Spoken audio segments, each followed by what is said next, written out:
Tom, would you like to start? Hello, everyone. This is Sephardic World brought to you by the Sephardic Genealogical Society. We broadcast here on Zoom where our patrons are.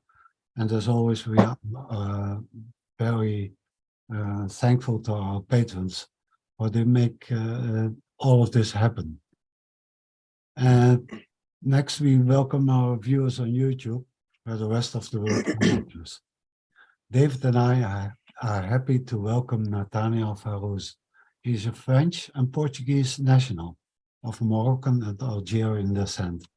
Born and raised in Bordeaux, he has a deep connection with the Portuguese Jews, rite and traditions. He is descendant of the Moroccan branch of the Almosnino family, about which he will talk today. He has focused his genealogical research over the past few years on that family, and in his presentation, he will share his sources and methodology while also revealing fascinating stories about his ancestors. Welcome, Nathaniel. Thank you. Can you hear me well? Yes. Okay. Apologies in advance for two things to everybody. First thing, I might be a bit slow because I'm based in Singapore, where it's 2 a.m. at the moment. So I will still try to be as dynamic as possible and as engaging as possible. But if I'm not, apologies in advance. The other thing I would like to stress is I'm not a historian. I'm an amateur genealogist. I'm doing my best to carry my research in with a methodology that is as scientific as possible. Same as everybody, I might do mistakes. Same as everybody, I'm always learning. And actually, I kind of see this this forum here as a way to always learn. So I will try to be very transparent when I have doubts about some hypotheses that I'm defending, or when I don't know things. But as anybody, I might do mistakes, or I might be blinded by wishful thinking, which is, I believe, the worst bias we might face when we're doing genealogy. It's wishful thinking, when there is a beautiful theory that we're trying to prove right, and that blinds us completely. So I'm fighting hard against myself to avoid this, but that might always happen. In any case, as I said, I will be as transparent as possible to explain when I'm not sure about my theories and when I have only working theories, working hypotheses that are still to be demonstrated or to be contradicted. I wanted to start this presentation with this, because just a few minutes ago, we had a discussion with David and Ton, and we said, okay, this is actually a very typical Sephardic family. It is typical because we have family names, contrary to Ashkenazim, for instance, and we have family names dating back from a long time ago. The one that you see, can you see my mouse moving? Yeah, okay, so the one that you see on the top is actually one of the oldest recorded I could find in Latin character from the 15th century. But it has multiple spellings, multiple pronunciations, and it has evolved very differently in different parts of the world. So probably the most, the generic version is indeed Almosnino, with an A, with an S, and in Hebrew with a Aleph and with a Shin, although we've seen some variations around this. And there's been many theories about where does this family name come from. And I've heard a lot of theories when I was a young kid from my family. One of these was, it means El Moshe Niño, the small Moshe, because we're all short in the family. We've got this in our genes, so probably we had an ancestor that was short as well, and he was called Moshe. Another explanation was that it comes from the Arabic word that would mean an orator, someone that is very good at public speaking. But most likely, based on the latest research I have done, and there are some concurring research that go in the same direction.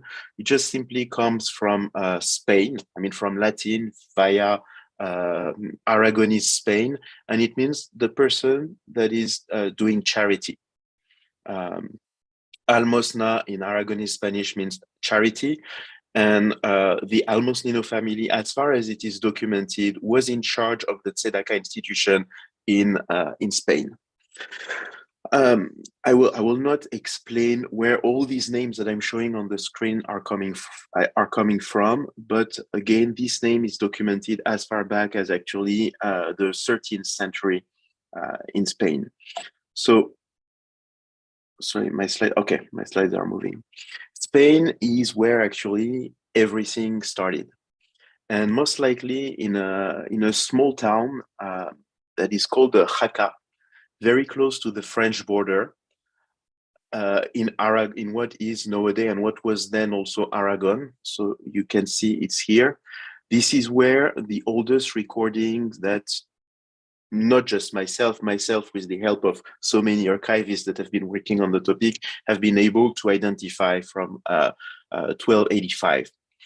And this is also where the Almosnino family was very active in the charity institution. So there are like strong elements that make us believe that it comes from here.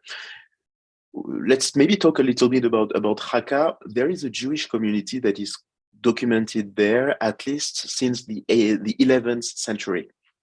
And as a matter of fact, at that time, it was a pretty big Jewish community, bigger, for instance, than some cities on the Mediterranean coast, close to Barcelona.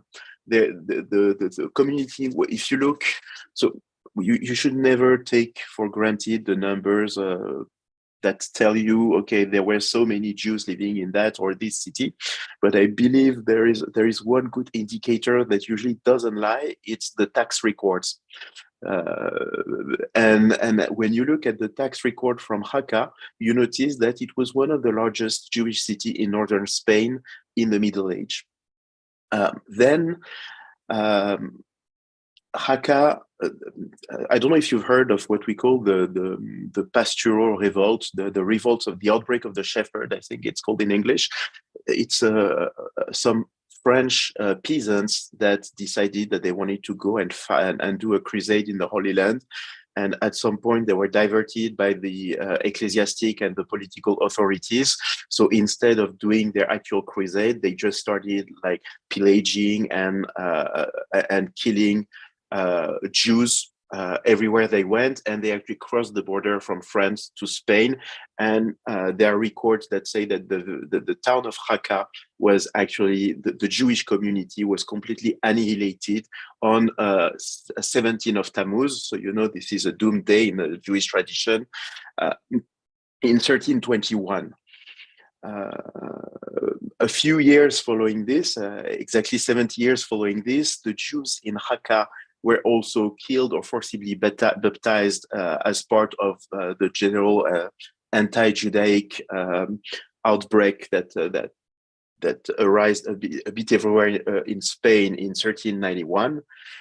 But yet we can still find some, what is I think is amazing is that we find some traces of Almosninos before the revolts of the Pasturo, in between the revolts of the Pasturo and the 1391 outbreak, and until 1492. So I think that's a first observation, which means that these communities, they went through a lot, but they were able to reorganize themselves. And it's probably true for Jaca, but probably true for many other cities in Aragon. They were able to reorganize themselves around the same nucleus of families that always ended up coming back. And this, we see it very clearly from notarial records and from legal records and from ketubot. And especially there are a few ketubot that still mention, to come back to the topic, which is the Almosnino family, there are a few ketubot that mention the Almosnino family that spans from 1285 until 1492 in Jaca and in Aragon. So I think it shows a very strong resilience of these communities. if we look a little bit back, actually, I forgot to mention one point as to the origin of the Jews from Jaca. I personally have many theories, and I'm still trying to find some clues, some indications that one or the other theory might be true, or maybe they're all true at the same time. I believe, because I've noticed that in the Ketubot there are a few Sarfati, people called Sarfati, that and given the closeness to the French border, that at least part of the community in Jaca was probably part of the Jews that were expelled previously from France. But again, I'm not sure at all about myself. I'm still looking for it. And since I'm French myself and I'm trying to create connection, I know I might be victim of my own wishful thinking here. But I'm just throwing one of these theories that I'm trying to demonstrate or to contradict. And it's one of the next steps for me in the future. Okay, I've talked a lot about this. Then, as you see on my slide, we can see a lot of Almosnino spreading around still in Aragon. Some go as far as Catalonia in Lleida, and some go to Toledo. There is one Abraham that is documented in Toledo. I will come back to him a little bit later. But I would like to spend a little bit of time on Abraham from Huesca. First of all, you notice that there are a lot of Abrahams. You know that among many Sephardic families, there is a tradition to name the first grandson after the grandfather. And so in very prolific families, you might end up having 4, 5, 6 cousins all having the same name from the same generation, which is a headache for any genealogist. And as a matter of fact, I find a lot of Abraham and a few Isaac and Joseph in Aragon at that time. And it's very difficult for me to identify who is who, if they are different people or if they end up being the same people, because what we notice is that they've been traveling a lot. Everybody, not just the Abraham, by the way, but the families have been traveling a lot from Huesca to Jaca, to Lleida, to Calatayud.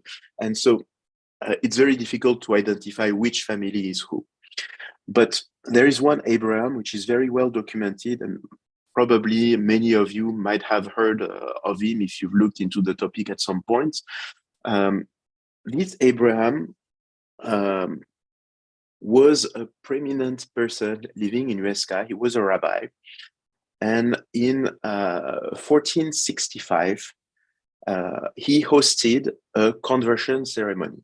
And actually not a basic conversion ceremony, it was a reconversion ceremony, because it came at the request of someone called Juan de Ciudad, who was a Castellan that flew Castilla and came on purpose to Huesca to be converted to Judaism, because he was himself a converso. So I don't know if it's himself or one of his parents converted to Christianity, and he wanted to go back to Judaism before actually moving definitely to the Holy Land. And so why Huesca? And why this Castilian went from Aragon and went from Castilla to Aragon to get conversion? Because at that time, Aragon was way more lenient in terms of acceptance of Jews and in terms of acceptance of Christian converting or reconverting to Judaism. So naturally, he went from Castilla to Huesca, and he met a few rabbis, including this Abraham Almosnino. And after the documentation is very interesting, because they try to tell him, why do you really want to convert? I mean, are you crazy to convert to Judaism? We're persecuted here.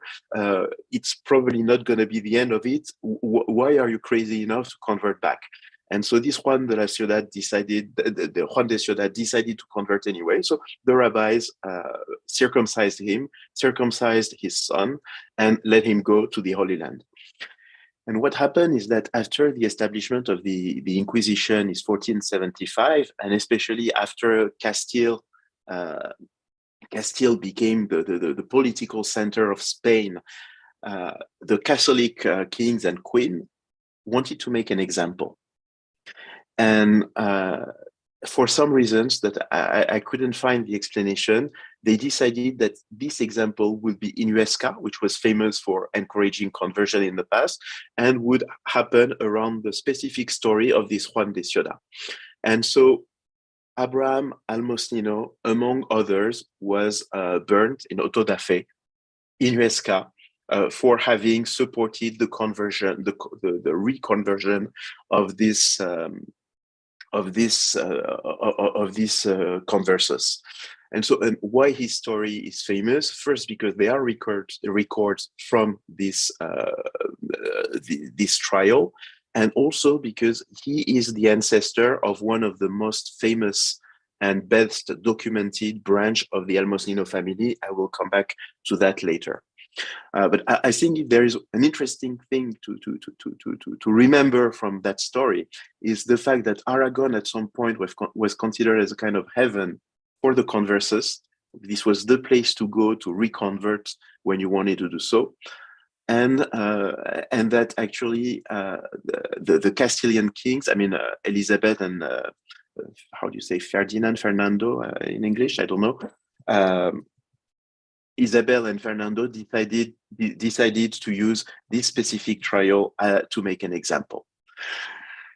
Then I have another Abraham, one in Toledo, one in Calatayud, and I'm still struggling to find whether they are one single person or not. I will talk a bit more about them later, but the one in Calatayud is documented to have moved to Valencia and to have negotiated the rental of a big ship to it was in 1492. Sorry, it was in 1492. He negotiated the rental of a ship to escape with a few other Jews. And obviously, it is not the Abraham that gave birth to the branch that went to the Balkan. It might be the Abraham that gave birth to the branch that went to Morocco. I will come back to that later, but I'm unable to prove it at the moment. So there might be a third Abraham that ended up creating another branch that either disappeared or mixed with some of the more famous branch later on. And then there is this Abraham in Toledo, which is documented in a proceso from the Inquisition in Lisbon 2 centuries later. In a genealogical record, and we don't know whether he really existed. And I believe the fact that he's mentioned from being from Toledo is actually just a clue that he was from Spain in general, because at that time the judges and even the people prosecuted were unable to locate precisely from which place he was in Spain. Again, I will come back to this with more detail later. Outcome from this first, takeaway from this, it all started in Aragon. They were widely spread, they were super resilient, and they kind of were main actors in Aragon being a heaven for conversos. Can you see my screen moving? It's not moving, sorry. No, it's okay. Yeah. Okay, so what happened after 1492 and beyond, and this is the structure on which I will build my presentation today. So the Almosnino that have been identified are all coming from Aragon. A few of them went to France, those that were actually in a monzon. And from there they disappear. I mean, no trace from them. So I don't know what happened with that branch of the family. One of them is supposedly went to Toledo. This is the Abraham I've mentioned just before, but I'm not even sure if he was really from Toledo or if he was from any other city. And again, Toledo was a proxy for his descendants to identify him as Spanish. And this branch from Toledo, this is clearly documented, arrived in Fez in 1492. And another Abraham that I've mentioned earlier went to Valencia, took a ship, and I hate myself because I can no longer find my source about this, but I'm still going to mention it. That's why I'm showing it in dashes. This ship went um, went to Sardinia. And so I here, same thing. I don't know if it's another branch that then loses itself in history, or if it might have been actually the same Abraham than the one that finds his way to Fez later on. So he might have escaped through Valencia, gone to Sardinia, and then moved to Fez. These are things that at this stage of my research, I've not been able to prove or disprove. But what is certain is that there is then another branch, which is the branch that comes from this Abraham that has been burned in Auto da Fe in Huesca, that settles in Saloniki. Can you see the right part of my screen? Or is it hidden by the video? Can you see Saloniki? We see, yeah. Okay. This branch is probably the most famous one, but I'm not going to expand a lot on them today for two reasons. First, if you want to Google them, you will find a lot of information. And second, because they're not my direct family. I mean, they're cousins, but they are not the branch on which I focused my research. You cannot look you cannot look every branch on your family tree, at least not without spending many years on it. But this branch in Saloniki, I will just mention it briefly. They were descendants from two famous families, the Almosnino and the Cucumbriel, and they gave birth to many rabbis. And these rabbis spread all over the Balkans, including in Bulgaria and including in Belgrade, what is nowadays Serbia, where they gave birth to many great rabbis. And where actually they still have a descendant living nowadays. So and of course they went to Istanbul, and I believe from Istanbul one branch moved to the Holy Land, because a few other Almosnino are documented from the Holy Land. Especially they came throughout Northern Europe and Northern Africa to ask for funding for the Holy Land. So these Almosninos, I believe, but again, it's dashes because I cannot prove it at the moment. I believe they're coming from the Istanbul branch of the family. And this branch, there was one question which is obvious. It was the elephant in the room. Are we all cousins? Are we really all cousins? Because everything I've been telling you since the beginning, that we're all coming from Jaca in Aragon, it's a beautiful story, but can we prove it? So I wish we had more samples, but at least what I can tell you is that the Y DNA on my branch in Morocco, the Y chromosome, is identical enough to the one from a representative of the Almosnino family from Turkey to guess that we indeed share a common male ancestor at some point. I wish we had more element, but at least these two major branches, the Moroccan one and the Balkanic one, are related. So let me focus maybe a little bit more about the Moroccan one, which I think had a fascinating story. So they settled in Fez. So Fez was one of the main cities that welcomed this at that time they were called Castilian Jews, although they didn't all come from Castilla, the Megorashim, together with Meknes, actually, the neighbor and rival. And so the Almosninos settled in Fez. From Fez, and I will come back to the different steps that led them there, they moved to Tétouan. And from Tétouan, they spread pretty much all around Morocco, including the neighboring countries or a geographic zone like Gibraltar and Oran in Algeria.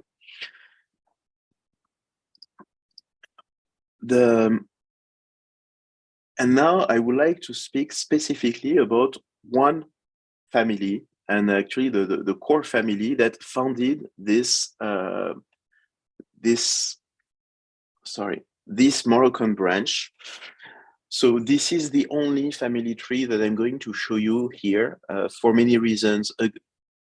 One of the main reasons is that I have a lot of missing links that I'm still trying to document in my personal family tree. And I have some hypotheses that are the best hypotheses available that I could that I could document at the moment. It doesn't mean that they're true. And a few years ago, that's what I was sharing with Ton and David. I did the mistake to upload. I made the mistake to upload these family trees on Geni and on MyHeritage. And since then, they've been copied and pasted with my mistakes or with things that I know might not be true, but are just working hypotheses. So now I'm no longer spreading my family trees around, or I'm only focusing on parts that, I mean, you never know if they are true or not, but that are at least solidly documented.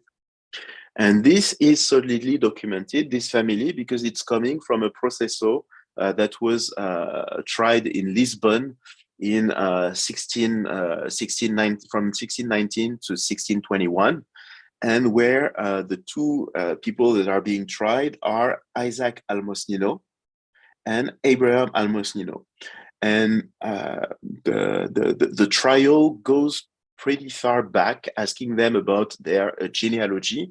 And this is what we learn about them. So first, this Almosnino branch that settled in Morocco comes from this Abraham Almosnino that supposedly came from Toledo. But again, Toledo might just be a proxy to show any other place in Spain. This Abraham Almosnino had a son who was this Abraham Almosnino, is very well documented because he was one of the signatory of many takanots that the rabbis from Castile signed when they settled in Morocco, especially to promote their vision of Judaism and of ritual practice. So this Abraham Almosnino is pretty well documented, and what we know is that after 1545 he stopped signing any documents. So we believe that this is the year he passed away. He gave birth to a son, at least one son, Yosef, who was a poet, also a rabbi, and who wrote a few commentary of the Passover Haggadah. And this Yosef had another son, Abraham, who's the grandfather of the two people that are being tried in Lisbon in 1619. And these two people, Isaac and Abraham, that I'm showing with my mouse here, are also descending from another very famous family from Spain, which are the Azarandel. So in Hebrew and in Arabic, it's Avizardil or Abzardil or Avzardil. And they were actually the financial advisor, I don't know if that's the proper term, the Ministry of Finance of King, I think it was Alfonso IX. I need to check this. I will come back later. And so they're well documented. Their tombstones, some of their tombstones of their families have been found back in Spain. And part of the family settled in the Balkans, and the other part settled in Morocco. It is interesting to note that this family has disappeared from Morocco at some point. I mean, the family name, not the family, obviously. The family name has disappeared from Morocco at some point. And so the processo of Isaac and Abraham is fascinating. And I'm probably biased because I believe they are my ancestors, but I still find it very fascinating because they allow us to learn a lot about the time they were living in. And I actually, personally, I believe it broke a lot of my prejudices and stereotypes that I might have had about Jewish communities in Morocco, about the way the Inquisition trials worked, etc. So I'm going to expand a little bit more on this. Let's talk about what they did and who they are and why they got arrested and tried. So these are two brothers, Isaac and Abraham.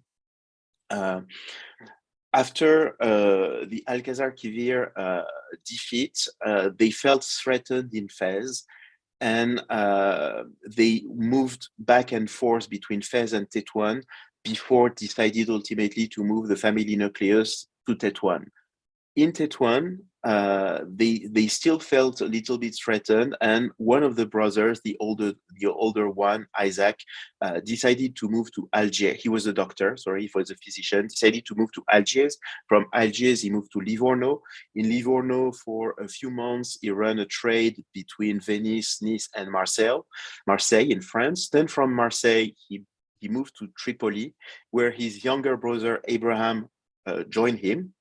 And from Tripoli, he kept traveling to Aleppo, doing real trade, to Baghdad, Hamadan, and Isfahan. And they settled for about 1 year in Isfahan. So during all this time, they were engaged in various forms of trading, mostly fabrics, silk, jewels, that they were sending back to Morocco. And in Isfahan, it happens that Robert Shirley, who was the ambassador, he was not ambassador at that time, but he was a British national that was pretty close from the king, from the Shah in Iran, was living there. And for some reasons that are unclear, but maybe because they met in Morocco a decade before, he decided to appoint Isaac as his personal physician and to travel with him in the future. And so Isaac followed Shirley to Hormuz, and then he landed in Goa in India. So this is something, for instance, I would have never believed Jews from North Africa would have done. Probably because I was too narrow-minded, but I didn't expect to find so many Jews from North Africa in Goa. I knew some Jews from Europe did it and went even further to Singapore, to China, to Japan, but not Jews from North Africa. So I was pleasantly surprised to discover this. And so here comes these two Jews, Isaac and Abraham Almosnino, and they arrive in Goa. We have a very clear physical description of them given in the processo. They are blonde with blue eyes.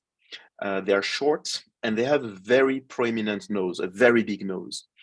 So you see that some stereotypes have a hard life. And for some reason, someone in Goa believes that he knows them and that they are Jews that converted to Christianity. And since they arrive in Goa, I think it's very interesting in the process. So it says also dressed like Jews. So I don't know what it means to be dressed like a Jew. I'm curious. I would like to see images, pictures of that type. But obviously, there was a way to be dressed. You could be accompanying the Persian ambassador, a British Persian ambassador to India.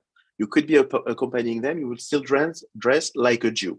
So this is something I would like to research. What does it mean at that time in that area to be dressed like a Jew? But I find it fascinating that there is such a thing. And they arrived dressed like Jews and practicing Judaism. And so someone believes he recognized them as being new Christians, and so denounces them, like reports them to the Inquisition in Goa. At that time, the Inquisition in Goa is a new thing. It's still a new thing, and they're pretty torn because actually there are some traders, some merchants that would like to be able to keep the connections with the conversos and to allow them to do what they want, because they prove very instrumental in bridging the business between the Portuguese and the Asian people and the Arabs. But ultimately, the two brothers are arrested in Goa, and there's no Suez Canal at that time, so they go back around Africa to Lisbon, where their processo in Inquisition starts. So the objective of the processo is to demonstrate that they are indeed new Christians that are practicing Judaism, which, as you know, is forbidden in Portugal and in Spain at that time. Well, it is not forbidden to be a Jew. Jews are not persecuted per se at that time by the Inquisition, and that's also something that I found fascinating, because you see how it works when you see how the processo works. You see how it works. It's not forbidden to be a Jew and to travel the world. What is forbidden is to have undergone a conversion and to come back to Judaism. And so the whole sorry. Hello? Okay. I don't know if someone has a question or an objection, or just go on. You can just go on. I'll just go on. Someone was. Yeah, I'll just go on. Okay. And so this processo, basically, the two brothers, their goal is to show that they're just Jews, and they've always been Jews, and this is their line of defense during the whole processo. And interestingly, they do it by asking testimonials from witnesses that are based in Portugal and based in Morocco. And again, I'm going to be provocative here, and I don't want to be the devil's advocate, but kind of. I had always pictured the Inquisition as something that has nothing to do with justice, and that the rules of law were not applied. But when you see that at that time, these two Jews, they kept their line of defense straight, and they ensured that that actually they could gather the opinions from witnesses, and that these witnesses, this is what is interesting, could be Christians, could be conversos themselves, meaning Jews from Morocco that had migrated to Portugal and that would witness in favor of the Jews, or could be their family in Morocco that would send testimonial letters to say, we know them, they're our family, they've always been Jewish, they've never been Christian. I find it very interesting to see that there was still, at least facially, apparently, a clear process, to follow the law by the Inquisition, inquisitors, which is something I would never have believed. And so it's very interesting then to see that you have some Fasci, so people from Fez, who converted to Christianity, who come to the trial and who say, I know these guys, they've always been Jewish, I can vouch for them. And they were not worried for making such a testimony, for acting as witness. They were not worried for that. They could just go as long as they kept practicing Christianity because they were converted. And ultimately, this worked out because the two brothers were released and they were sent to Safi in 1621. But if you look a little bit deeper into the process, so you see a lot of very interesting things also about how people lived at that time. So first of all, the fact that Jews could travel so far and that they could manage their trade, I think was very interesting. Second of all is the way the witness wrote and the language they spoke. They explain there is actually a long part of the processo that discusses the languages, because it sounds like the Inquisition tribunal is very curious to notice that these people speak so well Spanish and Portuguese, and that at the same time they claim being Jews from Morocco. They've never studied medicine or trade or medicine. They never studied medicine in Portugal or in Spain. And so there are a lot of questions around this, and it shows how these Moroccan Jews, these Spanish Moroccan Jews, were able to juggle between very different languages, and it confirms actually the fact, and it confirms their role as a bridge in their society. And so, for instance, you can see my slides are not moving again. So I think there is a lag. I don't know why. Some of these testimonial letters are sent in Spanish, written in Hebrew characters that are typical from what we call the Maghrebi or Mughrabi script, which looks a lot like Arabic, actually, in terms of calligraphy. This is the language, so it's Spanish written in Hebrew. It's not Ladino, it's not even Haketia, it's just Spanish written in Hebrew that the people back in Morocco sent to the tribunal, to the trial, to say they are Jewish, we can vouch for them. Even the Abraham and Isaac, they keep signing, although they speak fluent Spanish and they speak fluent Portuguese, they keep signing their names in Hebrew. And there's, I'm borrowing this from researchers that worked on this process, so that's probably a strategy for them to demonstrate that they've just always been Jew, and to emphasize that their name is actually a Hebrew name and they've never had any Christian name before. And that's why they, even when the text is in Latin character in Portuguese, they still sign in Hebrew characters in all the minutes of their processo. And something that I found, it's anecdotal, but I found interesting. There is a support letter from the daughter of the daughter of Isaac, and she signs in Arabic. And I find it very interesting because we know that, I mean, women were not as educated as men back then. Obviously, she signs a Hebrew text in Arabic. It means that at least she was literate in Arabic. And I don't know how much we can generalize that fact, but I think that's interesting, and that's probably something to build upon for further research to see what was the level of literacy of Jewish women in Arabic and or in Hebrew at that time. I see the time is actually going much faster than what I thought, so I'm going to try to accelerate for the end of my presentation. I'm coming back to that map. So the family settled in Fez and ultimately settled in Tétouan. And in Tétouan, one of the family member was a great rabbi. I don't know how you would translate this, but great rabbi of Tétouan, and has been very famous for making miracles. I see Jacob Marash is here, so he will probably be able to tell you more about this. But this rabbi, so Hasdai Almosnino, is said to have lived until 120 years old, of course. We don't know his birth date, so it's very difficult to confirm. And he's been famous for making miracles in the region, and especially one he's famous for is for making it rain during a year of very special drought. So at the request of the local pasha, he made the rain come back. And he remained very famous, among others. Again, I'm a bit short in time, so I will go quickly. Among others, he remained famous for this.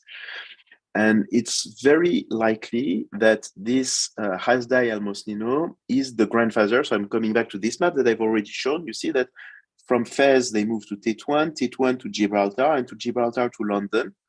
And I'm not going to expand here because I'm sure there are a lot of experts that know it better. But this Hasdai is most likely the father or grandfather of Isaac Almosnino, who became great rabbi of Gibraltar before moving to London and settling with the Bevismark community. And his family has been especially famous for trying to impose, and I don't know what was the outcome actually, so I'm very curious to know from if there are people from London here to learn what was the outcome of the debate. But this Almosnino family was a strong proponent of the Maghrebi rights, and especially the Maghrebi pronunciation of Hebrew, and tried to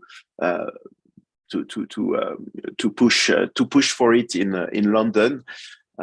I'm not sure if they succeeded or not.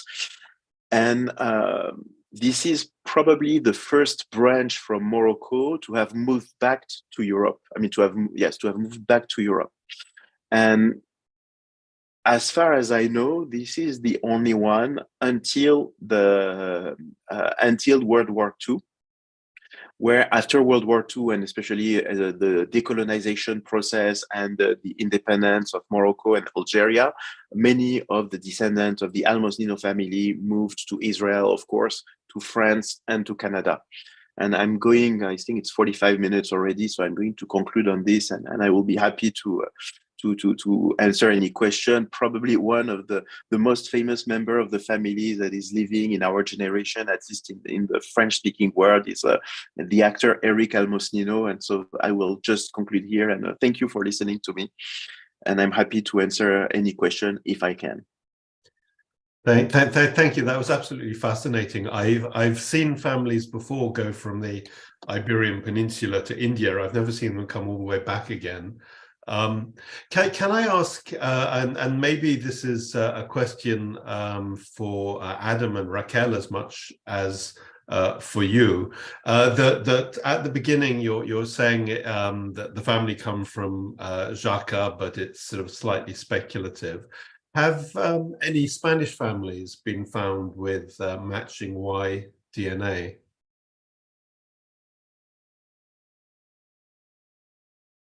I don't know if they can answer, but based on family tree DNA, where I got this test, this comparison, the only match there is actually with the Almosnino at the 37th, how do you call it, degree, is with this Almosnino from Turkey. So probably we might want to try some people in Jaca and see what it gives, but I don't think it's been done at this stage. And I hand it over to Adam and Raquel because they're the experts. Raquel, do you want to, or Adam, do you want to say either? I don't know if Adam is here. listening to us. Oh, okay. So Adam, why don't you answer? We just discussed it together. Yeah, the answer is that that you're quite right, that we've done big Y testing of actually Nathaniel did it, of the Almosnino family, a member in Saloniki who matches the family in Morocco. And we don't have anyone going back a couple of thousand years so far who matches that family. So it is a lineage called RP312, which is commonly found in Europe.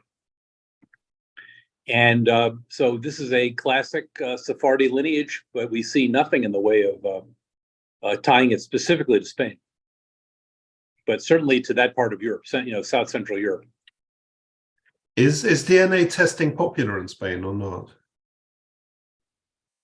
I don't know. I mean, we've tested, as you know, the Jewish populations in Spain pretty actively.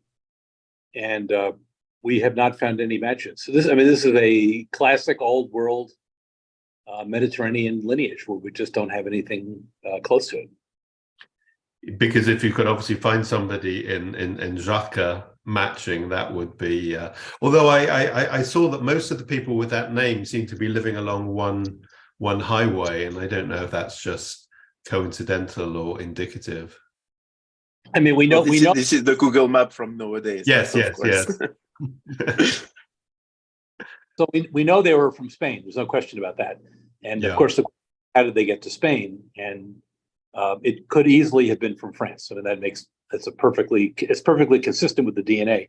It's just that we don't have anyone matching in his lineage between the last 500 years and 2,500 years ago. We just don't have. We don't have any data. Do you have an approximate date for when the Fez and Saloniki lines have a common ancestor?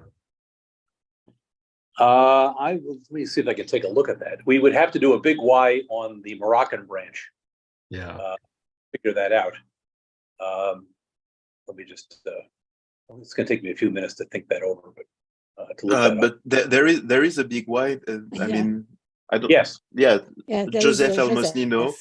Joseph Almosnino is my great uncle, so he's been tested, and his Y chromosome matches with relatively matches with the one of Almosnino, so not Almosnino from Turkey, which is a branch of the Saloniki family. So right. Documentation helps. I mean, DNA. I think the documentation helps.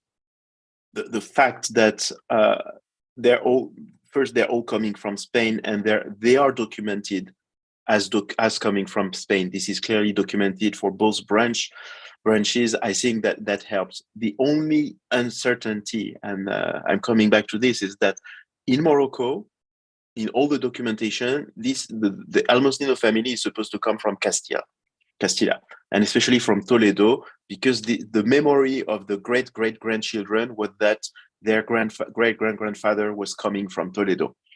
But because the DNA is so similar, my assumption is that actually it is a mistake from them, and the family is actually coming from Aragon, most likely from Jaca, and maybe one member moved to Toledo, or even nobody moved to Toledo, and it was just a proxy to say Spain. Yeah. No question. I think Spain is without doubt. The only question we'll have, Nathaniel, is how did they get? Where did they come from to arrive in Spain? And that's that will be when we get a result one day that matches family first. They have to be out there. So one day we'll find them. So they intermarried while in Jaca, the family intermarried. I think there's at least 2 ketubot with a Sarfati family. I don't know if that means anything or not, because I don't know if the Jews from France that settled in Spain intermarried more than with the other Jews that were already in Spain before. But I know that this Almosnino family did intermarry from the ketubot with a Sarfati family before the pastoral revolt. But again, it's just a hint, but that's not a proof of anything. Because also it was interesting when the family, when they returned from Goa to Portugal to face the Inquisition, that was a period when Portugal was under Spanish rule, and yet, as you say, they still seem to have been quite fair, which is yeah, it's kind of surprising, quite unusual. Yeah, very surprising. Well, I mean, again, maybe I just have the same prejudices as you do. In Morocco, what are the sources? Are they mostly ketubot or? So for the earlier part, actually, the processo from the Inquisition is the best source, because the lineage is documented. Then I've got a hole between the son. So here, this is where it's becoming just trying to match the best hypothesis together, but no uncertainty. When he is being tried in Lisbon, Isaac Almosnino receives a letter from his wife telling him that he's a father of a son, which he's never met. And most likely, if you follow the pattern, that son would be a Hasdai. But this, I have no proof of that. But what I know is that there is a lineage of Isaac Hasdai coming later. So my best guess, which is undocumented, it's a best guess, is that this lineage of Isaac Hasdai was probably started by this Hasdai who was, let me come back, sorry, I should show the family tree. This Hasdai, which seems to come out of nowhere, and this Isaac, which also seemed to come out of nowhere, they might be the first 2 Hasdai Isaac of a further Hasdai Isaac lineage. That's just a guess. But that's what could lead to the Hasdai that I've mentioned later, which was the rabbi in Tetuan. And then when it comes to my own family, then there are ketubot that document the fact that we are the descendant of this Hasdai from Tetuan. But in between, there are missing links. Yeah. There is obviously some wishful thinking and bias, but I believe I'm probably not too far off to believe that this Hasdai Isaac are somehow related with the branch that I can document that is further on. I don't know if I've been clear or not. It's a bit late for me, sorry. No, it's very clear, thank you. We have some questions on YouTube, but Ton. Have you ever looked at the books by Colonel Henri de Castries and his source inédite, the Morocco? De Castries was a person who had a lot of diplomatic archives searched in France and in Holland for documents about Morocco and its relations with France and Holland and other places. And maybe the Almosnino family is mentioned in them. I can give no guarantee, but it might be worthwhile to look at those, because Morocco is sort of a black box. We know what goes in and who comes out, but we don't know what happens inside in those times. So diplomatic sources might be the best way to approach this, especially since this was an important family. But I have no questions at the moment, David.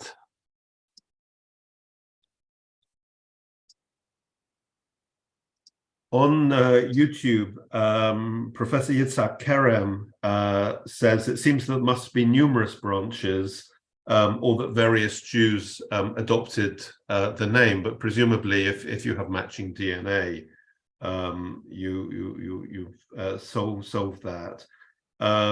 Timeline seems a bit problematic, but absolutely fascinating. So yeah. Yeah, these I know, and I mean, there are some people that are not documented, but said to have been living for a very long time. Typically, this Hasdai Almosnino. I found some sources, but they are second or even third-hand sources, so I don't know how reliable they are, that are telling me that this Abraham Almosnino here arrived very young in Morocco.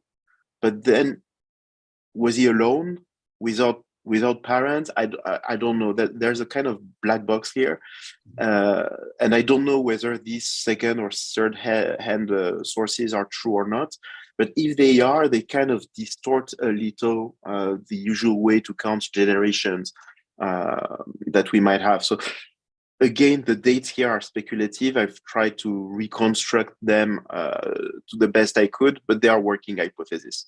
Yeah. And I'm happy to disprove them if at some point I find more information. Yeah, I think starting with a hypothesis is always a good technique, because then you have something to test against. If Yvonne asks about the women in the 16th and 17th centuries, do they get a mention in any of the sort of documents or resources you've looked at? So they are mentioned when the two brothers explain their genealogy, when they explain who they are, where they come from.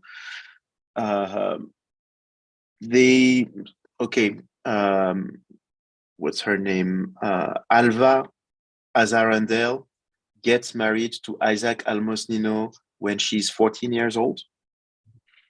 This is documented. So, but I don't know. I'm not a historian. I don't know whether it's young, old, or normal at that time. But at least the fact is that she was 14 years old, and she can sign in Arabic. Yeah. Which I think is amazing, personally. At least it goes against the stereotypes I could have had about that generation at that time. Would they be speaking Spanish at home? So what the brothers say, they're not mentioned when they're not talking about the women, is that at home they speak usually Arabic and Spanish, both languages. But that's regardless of the gender or sex. They don't mention who. Okay. Rachel asked if you can repeat the name of the miracle rabbi. Hasdai Almosnino. Hasdai. And Professor Kerem says, we know of Portuguese merchants in Kashan, but only a few references of Sephardim in Isfahan. I actually remember reading about a couple of Sephardic Jews who were recruited as spies by the Portuguese at some point. I don't know if that's true or not, but do you have any indication of outside of your family of other Iberian Jews being in Persia? No, I haven't pursued that much actually, because the way I see it is that Persia was just a stop on a longer trip, and because of this relationship with Shirley, they just followed him to Goa. Okay, and he asked, have you checked the research of Jose Tavim or Shalva Vale? No, if you can type it, I will be happy to look for it. Actually, I shall do that. Okay, that's sort of all the questions. So somebody comments on the name. I mean, when we were chatting before, you said there were numerous possibilities for the name. He comes up with Almosnino comes from limosnino, meaning beggar in Spanish. which I think. Okay. Yeah, but the alternative is limosnero, which is the one who gives to the beggar, Yes. to the charity person. Yes. Maybe they were beggars who, when they got richer, decided to take care of the Tzedaka institution. Why not, after all? Great. Ton, is there any? One of the Almosninos went to England. Are there still descendants there, or did they leave again? Not that I know of. Actually, that's a question I wanted to ask today, but not that I Googled, I LinkedIn, and I couldn't find any. Mm-hmm. So maybe he went back to Morocco or to Gibraltar. Well, it's speculation. Huesca asked about the Inquisition in Goa, and he wonders why you were given free rein there.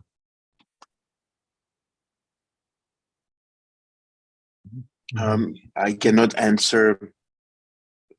What I found is that there were debates in Goa between the Portuguese merchant as to how much they should let the Inquisition do what they wanted to do, because actually they found the benefit of dealing with the Jews.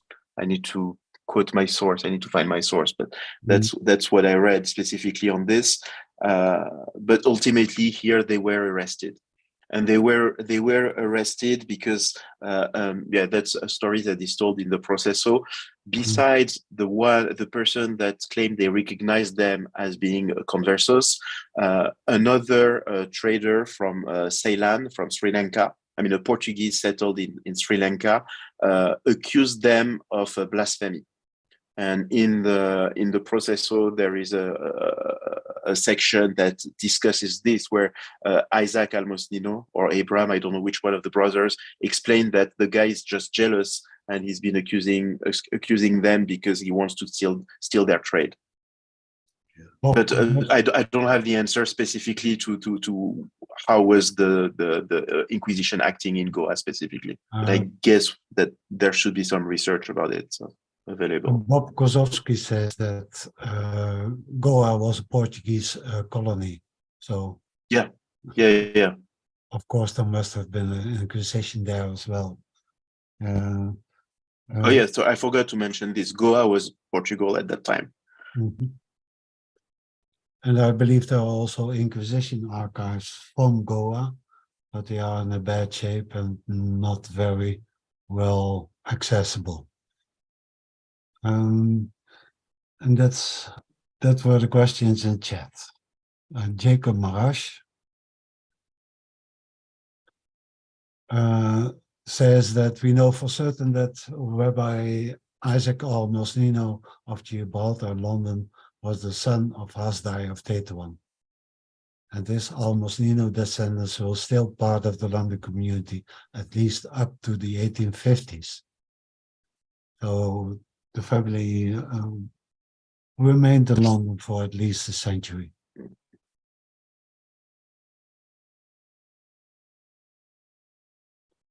Okay, I see the question from Lola Langner. There were some proceedings in Goa, and for some reasons that I don't know, so I don't have the text, and neither I don't have any research or any first or second-hand source about Goa. All I know is that there were some proceedings in Goa, and at some point they decided to send them back to Portugal. I don't know why. Sorry. Do you know how long it would have taken to get from Goa to Lisbon? So they left in 2017 and they arrived in 2018. So not so long, actually. But I don't know. They arrived in October 2018, so end of year. But I don't know when they left in 2017. Maybe I can find it, but I don't have it in mind. Yeah, it's a long journey, especially as a prisoner, I guess. Professor Kerem says that if you send him your email, he can put you in touch with the researchers he mentioned. I've put their names in the chat. Sure, I just put my email in the chat. Okay. Not sure. Well, I'm sure. Thank you. Scarams, yeah. Okay, remembering it's quite late when Nathaniel is. Shall we close the meeting? Oh, sorry, another comment from Jacob. Also, Moldola wrote to Amsterdam complaining about Almosnino adding Moroccan traditions to the prayer, and Amsterdam agreed with Moldola. I can completely believe that. I mean, in my lifetime, there was an attempt to introduce Iraqi minhag. This is, gosh, I don't know, about 20, 30 years ago at Lauderdale Road Synagogue. There was a Chazan who gave absolutely crystal clear, perfect Torah reading, and then the Iraqis in the congregation tried to carry on with the Iraqi minhag, but the Western Sephardim controlled the choir, so we won on that occasion. But yeah, I think that's a very sort of typical sort of struggle within a small Sephardic community. So, shall we wrap it up, David? Yes, thank you. It was absolutely fascinating talk. It was very interesting. Thank you. Yes. Thank you very much. Thank you very much, Nathaniel, for wanting to speak to us at such a late hour in the night. We really appreciate that, and also your expertise on the Almosnino family. As always, we thank our patrons who are with us here on Zoom, who support us, who make all of this possible. And we thank our viewers on YouTube. And next week, Simon Kreinter will talk, I believe, about Barbados. And I hope to see you all next week. Thank you again, Nathaniel.